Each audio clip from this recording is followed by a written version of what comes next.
नासिर इनका ID card ले, इनका आईडी कार्ड ले इनका, ये दुकानदार है ये खोलो अपना स्टाफ लगाए सारा आगे और रिजवान का बोलो स्टार्ट करे, गाड़ी स्टार्ट कर, इसमें लोड करके मोटरसाइकिल। ये लिफ्टर सीधा जो लिफ्टर के ऊपर पड़े हैं उन्हीं को उठा के ऊपर करते हैं। वो ले आए ना लिफ्टर जी ना, उसको लिफ्टर कहें, लिफ्टर आके लेकर आएगा ना।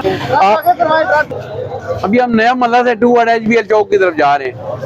साथ साथ इंक्रोचमेंट का खात्मा हो रहा है, साथ साथ पब्लिक को अवेयरनेस, दुकानदारों को इस बारे में गाइड किया जा रहा है, पब्लिक को भी बताया जा रहा है कि आप भी आगे गुजर का ख्याल करें। अगर आप अपना बाइक वगैरह पार करते भी हैं तो देख लें कि आपके ऐसे किसी और को प्रॉब्लम ना हो और ना ही आपको तकलीफ का सामना हो। जब आप गलत मोटरसाइकिल अपना पार करेंगे तो लिफ्टर से आपका बाइक उठा लिया जाएगा, 2000 फाइन किया जाएगा। उसकी मिसाल जस्ट लाइक ये सामने है आपके।